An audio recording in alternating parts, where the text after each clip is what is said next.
Jimmy Donaldson, aka MrBeast, is the biggest YouTuber on the platform with over 460 million subscribers. He's given away hundreds of millions of dollars, and by all accounts, he's possibly the nicest guy on the planet who's ever lived. And lucky for him, being so nice always seems to benefit Jimmy, because it just so happens that being so selfless is incredibly profitable. By giving away hundreds of millions of dollars, he's launched himself to the highest highs of the multi-billion-dollar YouTube advertising ecosystem. And as a result, MrBeast's YouTube channel alone is now a multi-billion-dollar company, which he's used to launch products and services generating millions of sales and billions of dollars all across America. Hell, being so nice even landed him something worth more than money, a hot girlfriend. And she even seems nice too.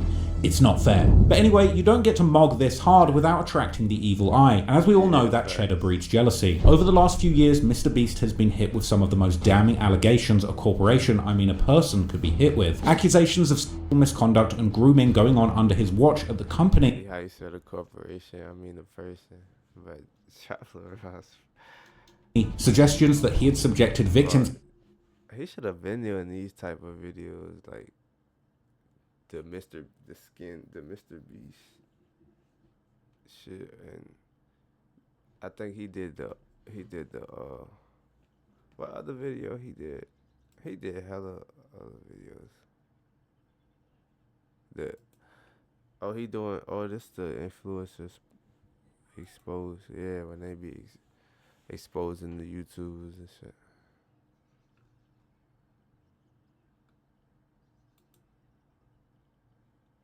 Some of the most damning allegations a corporation, I mean a person, could be hit with. Accusations of misconduct. Go into depth, but this nigga go into depth about everything. Like he probably could tell more than what we be seeing from the other videos.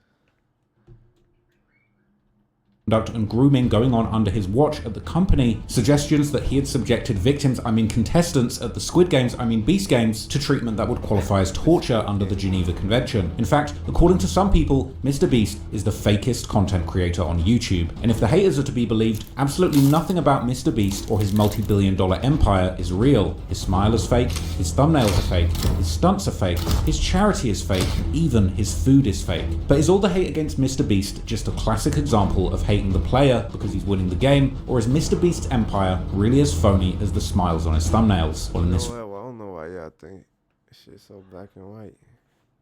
It's probably like, you feel me? I mean, a little bit more of this, probably a little bit less, or I mean, I don't know. Video, we'll be taking a deep dive into the many scandals of MrBeast and working out once and for all, is Jimmy really a demon behind the thumbnail? Before we go any further, this topic is a little different from the sort of thing I usually cover on my channel, but if you want to see more documentaries about streamers, YouTubers, and influencers, click the link in description and subscribe to my brand new documentary channel, Influencers Exposed. If you want to watch my videos uncut and extended, go to patreon.com/traplawross, where you can get those for just $2. Scandal number 1, Jimmy is a fake nice guy. The whole MrBeast empire is dependent on one thing, you thinking Jimmy is a nice guy. He gives away thousands of dollars in gifts and giveaways, quite literally claim to cure the blind, and he's even given away entire private jets. He must just be a nice guy, right? Well, in fact, multiple former employees, private jet and giveaways, quite literally claim to cure the blind, and he's even given away entire private jets. He must just be a nice guy, right? Well, in fact, multiple former employees have described a very different environment behind the scenes, calling out MrBeast for actually running a toxic work environment where he apparently berates and belittled his staff and cultivated a working culture where he was worshipped like a cult leader. One person who made such claims was an editor named Matt Turner, who joined the MrBeast team in 2018 during the channel's rapid growth. You telling us shit niggas ain't even know about, bro. That's what I mean, like, that nigga,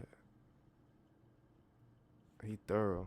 Despite the prestige of the role, his employment ended after just 5 months in September 2018. Initially, Turner said he was let go because of his other aspirations, as MrBeast was apparently looking for people who were committed to him and the job long term. It wasn't an easy decision. This was a dream job for so long. He basically just said, hey man, I know this is kind of random. Realize that you aren't long-term in this, because I was planning on either moving to Los Angeles, backpacking across Asia, which I'm gonna do, or go to college in the fall. I just said, we really just want people who are going to be in here for the long term. You have other aspirations, we can see that, and we know that's what you should be focusing on. And to be fair, Turner also described his time working for MrBeast in largely positive terms, saying that the company had even covered his rent and that in his view, nobody had done anything wrong in the situation. This was a dream job for so long. Going to work was a blast each and every day. MrBeast paid for my rent every month when I lived in North Carolina. Me and MrBeast, I still consider friends, never got in any fights, no one did anything wrong in this situation. However, nearly a year later, he would take it to Twitter, where he described the experience working for Jimmy as mentally exhausting and emotionally damaging. According to Turner, the workplace involved frequent yelling, public humiliation, and verbal abuse. As a result, he claimed these incidents caused emotional breakdowns and ongoing distress. Additionally, he alleged that minor editing mistakes would trigger harsh reprimands, despite the content itself not always being strictly authentic. Beyond this, Turner claimed employees were systematically denied credit for their creative work because the management told staff that anyone who left should not be set up for success elsewhere. Moreover, he described ideas being taken without credit and employees being berated by MrBeast's mother, who was functioning as his manager. Further, Turner pointed to strict non-disclosure agreements that were discouraging staff from speaking out publicly. All of this painted a grim picture of Jimmy being someone who's nice for the cameras, but to the people he deals with off-screen, he's a terror. And it wasn't just Matt Turner who felt this way. Notably, the New York Times later interviewed 11 former employees who echoed similar concerns and requested anonymity. That's crazy though. He come back later.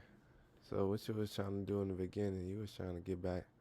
That money was good though, bro. That money was good.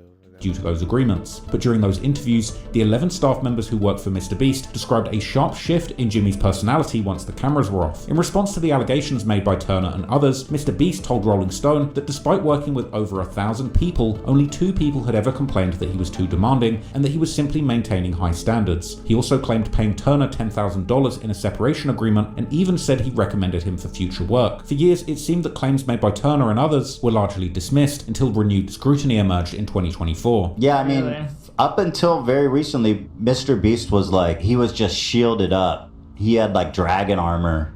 You know what I mean? Like everybody was running defense for him constantly. After what happened next, Redditors would point back to Matt Turner's video that had started it all, with one Redditor claiming how they had always believed him, but at that point, people were viewing MrBeast like the second coming of Christ, and he simply could do no wrong. Attention would return. Hold on, somebody call my phone. I got my shit set up right quick. Let me just switch to this. Let me see who called me.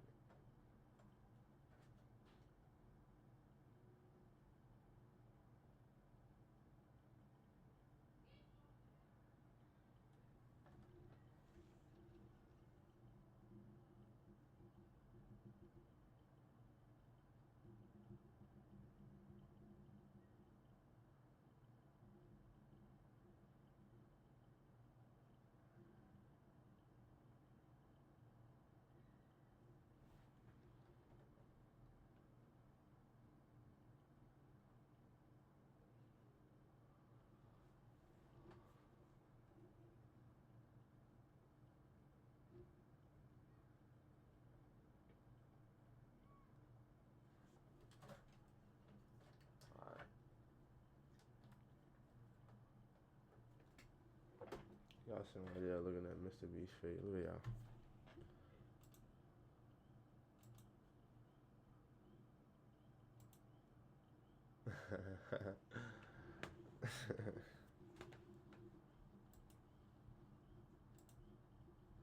Turned to MrBeast and his company following some highly explosive allegations made by a controversial former employee turned YouTuber Dogpack404, real name Dawson French. In his first ever video titled "I worked for MrBeast, he's a fraud," Dogpack came out swinging with a plethora of embarrassing accusations, claiming that MrBeast was deliberately manipulating and exploiting his very young audience by constantly tying his brand to the idea that the viewers themselves would financially benefit from following him. Before, I think most people first already seen it. Like, I think this is the first thing people seen with the dog pack.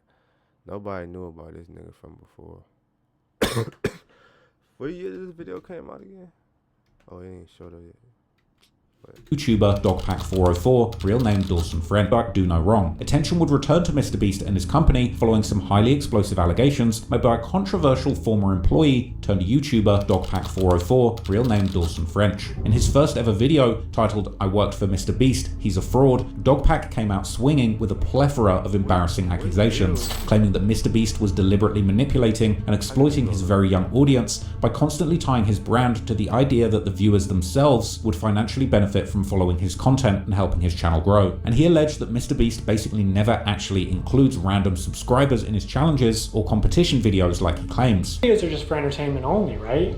I mean, it's not like he's ever rigged the results of a challenge. That would be impossible because he films with hundreds of random subscribers, right? Wrong. Let's look at this video. Not only were the results of this video completely scripted, but the contestants are not random subscribers. So many people had jobs. Oh, that contestant had to get out for her job? I guess you forgot she's your hiring manager. I actually recognize a lot of people in this video, including Jimmy's own girlfriend. So yeah, the random subscribers you see in challenges are actually never random. They're almost always local to MrBeast and oftentimes friends and family of MrBeast employees. If you subscribe, you will not win $1 million. And these allegations were just the tip of the iceberg, because in his second expose video, where he went as far as to call MrBeast a sociopath in the video's title, he would interview another former Beast disciple, Kaydg193, who had worked with the MrBeast channel between 2019 and 2021. If you know me from MrBeast, I'm a deep cut. I was there when they were authentic, and then I saw the transition to what I feel like is a company. He's like a TV show now. It went from YouTuber guy with a camera to Amazon. During the interview, Jake claimed that MrBeast's generosity wasn't authentic and all just part of an act. I think when he's generous on camera, it's the least authentic thing in the world. There's an element of, oh, hey, you're crying, that's so good for camera. During a segment that would make Jake visibly emotional, he would describe how he was fired after requesting a pay raise for himself and a co-worker, the latter being an older man with kids who felt uncomfortable challenging the company due to having mouths to feed, but still participated in the meeting to support Jake, which would allegedly end up in cups. During a segment that would make Jake visibly emotional, he would describe how he was fired after requesting a pay raise for himself and a co-worker, the latter being an older man with kids who felt uncomfortable challenging the company due to having mouths to feed, but still participated in the meeting to support Jake, which would allegedly end up costing him his job as well. Damn.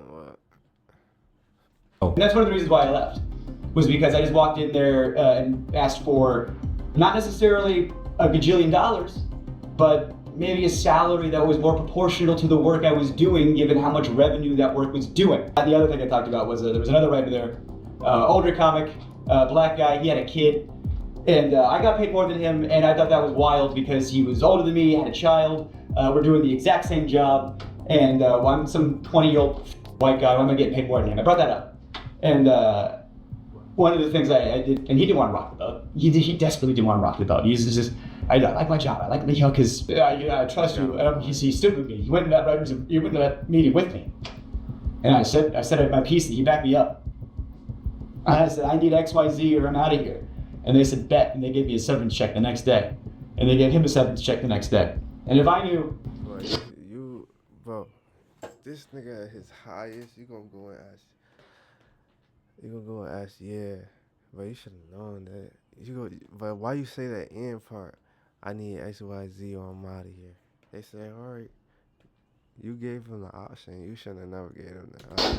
If I knew he was going to lose his job too, I wouldn't have done it. It's kind of ironic that the man who's apparently happy buying out whole supermarkets, car dealerships, and restaurants can't just stump up a little extra cash for the people who actually make him money. But perhaps the reality is that MrBeast makes disproportionately more money doing giveaways on camera than giving extra money to his employees off camera. But still, in spite of seeing through MrBeast's phony nice guy persona, Jake admitted to staying silent afterwards in the hope that he might get some future opportunities. And eventually he was invited back in 2021 to participate in a grueling 30-day solitary confinement video. It's just chilling when you think about it, because if this is how he does you when you ask for a raise, you can assume that reporting a harassment claim will get you sent straight to the gulag. But during the advanced interrogation, entertaining challenge, Jake would describe unsanitary conditions and sleep deprivation compounded by the crew's refusal to let him turn off the lights, and he had to eventually quit the challenge early because of his declining physical and mental health. Now, let's not forget, sleep... Just the fact that they called you should have known that nobody else wanted to do this. This is just a crazy idea. I was like, nobody else ain't really want to do this shit. Let me call him because I know he want to work. Like, I know he want to work here again, but he was crying and shit. He really crying about his own job too. He tried to act like it was because of the old dude. But yeah.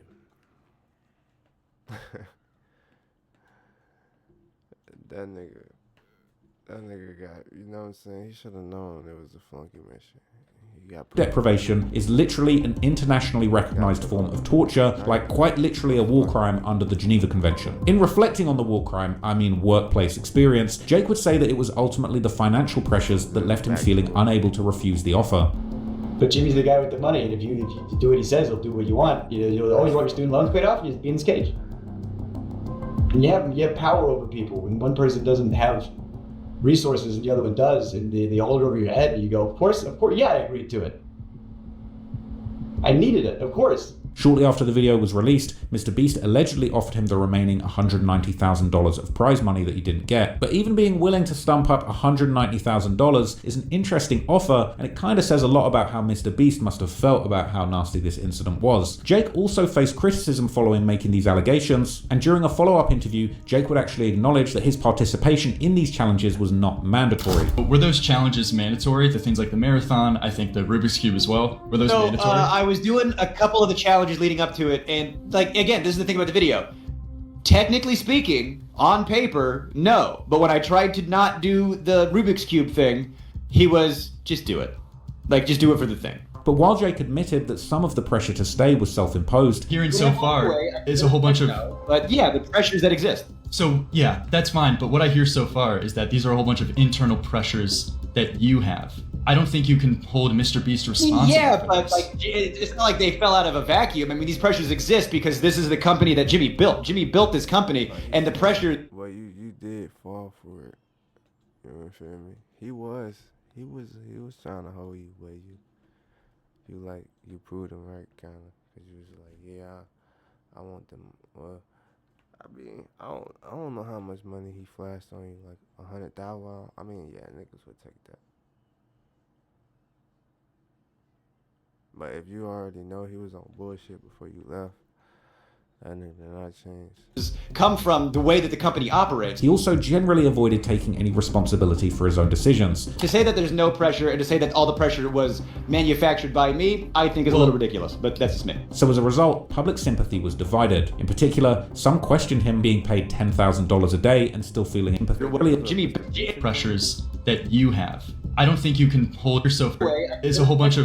While Jake admitted that some of the pressure to stay was But $10,000 a day and still feeling entitled to the full prize money despite not actually completing the challenge. I saw you said that you did 10 days or 11 days, correct? Hey, attempting suicide because of a sports betting app is not okay, and you may qualify to file a claim. 11, I want to say, yeah. 11. And then you also said you feel like you're justified that MrBeast owes you the full $300,000, right? No, I feel like I feel like when I was leaving the challenge, since I was honeypotted in with 300,000, and even though the video went terribly wrong, I felt like it would have been the smarter thing for him to do was to just give me the full 300. However, me personally, I honestly have a lot of sympathy for Jake. He clearly wanted to partake in the MrBeast phenomena, and it's obvious that he does have his own little desire for the limelight. And clearly, he doesn't mind a little public torture and humiliation, judging by his stand-up comedy clips. They were the only things holding me back from going from full Drake Bell to Cat Williams. So, if I've lost those friends, Biscottios, let's get pimpin'. That's what Cat Williams says, honey. Smoke. But Traveler, that nigga don't get no fucks. This is exactly why he need to be on these videos, cause he tell you what he really means. That's a Cat Williams thing. But the reality is, MrBeast is cultivating an environment where normal people get stars in their eyes and struggle to say no to things they aren't truly comfortable with deep down in their soul. And while there's a lot to be said about Jake being a full-grown adult who can make his own decisions, the fact that this extreme and damaging challenge was even an idea for content for MrBeast kind of says a lot about how he sees people. These allegations were shocking to a lot of people who saw MrBeast as his nice guy persona would have you think, and they picked up a huge amount of traction, with Dogpack's videos now having over 10 million views views each, along with a third reportedly containing false information, causing it to since be unlisted, still racking up millions of views before the mistakes were revealed. There would also be claims that Dogpack was overstating, embellishing, and even purely misleading his audience, with other YouTubers like one named Soggy Cereal putting out a long video arguing that he was going to debunk most of the claims. As most of you have probably guessed by now, this video won't just be about this alleged fraudulent and manipulative, it'll also be about this confirmed fraudulent and manipulative Dogpack 404. I became suspicious of Dogpack 404 after he called me overdramatic for not wanting to spread serious accusations with unsubstantiated and easily refutable evidence. As well as because he tried to silence me with threats of slander after I started suspecting him of lying. So in this video, I will be debunking close to every accusation he and the people he manipulated have made. But when it comes to particularly the claims about MrBeast being a fake nice guy, perhaps the most interesting segments were interviews that Soggy Cereal did with MrBeast employees, which made Dogpack himself even seem like not the easiest person to work with. Can you tell me a bit about your relationship with Dawson during both of you guys working there? Was there something that felt off? Yeah, so I mean, me and Dawson were cordial, like I tried to keep it professional. I think he tried his best to keep it professional. I think but MrBeast funded this, because how this nigga got pulled like this? I never heard of this nigga. Soggy Cereal. I will say it was a little uncomfortable with just me and him in the office. He seemed pretty disinterested in making genuine connections with people at the company. He gave weird vibes for sure. Yeah. And he might be up, you know what I'm saying? Like up there like with MrBeast and them, I guess. He might got millions of subscribers, I'm saying. I just don't know him. I don't know who he is. I felt like very uncomfortable working in the office with him. He didn't seem to work too well with others. Okay. I heard that he told the chef that his food was trash. I heard that story too, yeah. And then he like denied it in a video afterwards, and I talked about that, but... I mean, maybe we could call him and see, like... I heard a rumor circulating that Dawson told you that your food was trash. Can you tell us a little bit about that? Yeah, I mean, it was the first time I actually met him. It was kind of after his tour, you know, of our studio and such, and... Trash. He gave weird vibes. Making genuine connections with people at the company. He gave weird vibes for sure. Yeah. And I felt like very uncomfortable working in the office with him. He didn't seem to work too well with others. Okay. I heard that he told the chef that his food was trash. I heard that story too, yeah. And then he like denied it in a video afterwards, and I talked about that, but... I mean, maybe we could call him and see, like... I heard a rumor circulating that Dawson told you that your food was trash. Can you tell us a little bit about that? Yeah, I mean, it was of our food that we had in the fridge, and then proceeded to tell me it tasted like shit, and that he wishes that we would cater more frequently. Wow. Because which is fairly interesting, because I'm not sure if I had introduced myself or maybe he felt comfortable enough to tell me the food tasted like. Even MrBeast took note of Soggy Cereal's video, excitedly commenting, "Finally, a video that doesn't spread baseless slander against me, LOL." Clearly the allegations in Dogpack's original videos struck a nerve with Jimmy, and apparently after this, behind the scenes, MrBeast actually started DMing big creators to try and get them to react to the video. This is MrBeast Y'all think he gave her a bag too, for to say that? DMing Pyrocynical, telling him that he needs to address the allegations and watch Soggy Cereal's video. I basically said to him, I'll probably stream my reaction to it tomorrow. Do I have permission to show this DM conversation of you asking me to check it out on stream? And then he said, I'd rather not, but if you feel it necessary, it's up to you. Appreciate you covering it. So you can see there. So, hang on. He's coercing big creators to watch this video to clear his name without him saying anything. But then Soggy Cereal's video also came under scrutiny when the YouTuber Harmful Opinions revealed that Soggy had failed to disclose that MrBeast had paid for his flights and hotels. I'm sure you know, it has since come out that his flights and accommodation were paid for by Dustin, the producer who reached out to him. Thankfully though, on Friday the 22nd, Soggy added a disclosure of this fact to his video so that audiences will have all the info they need. Additionally, Harmful Opinions alleged that Soggy had been communicating with MrBeast's employees much earlier than he originally admitted. There is an extremely important fact that he has withheld from his audience and not included in his disclosure. Soggy Cereal has been in contact with at least some of the very... He look like he say everything he want. Like, he don't get no fucks. Look at the name of his channel. Than he originally admitted. There is an extremely important fact that he has withheld from his audience and not included in his disclosure. Soggy Cereal has been in contact with at least some of the very same employees he interviewed in real life since at least before October 12th, when he released his slop content video, and they had already shared with him many of the claims he recorded from them during his real life interview. It's a redo with names attached, not an investigation. Some, given how it's being presented as... That's why I said it seemed off, because it's like, it's too like, yeah, like it's, they was too perfect with the way they was doing it.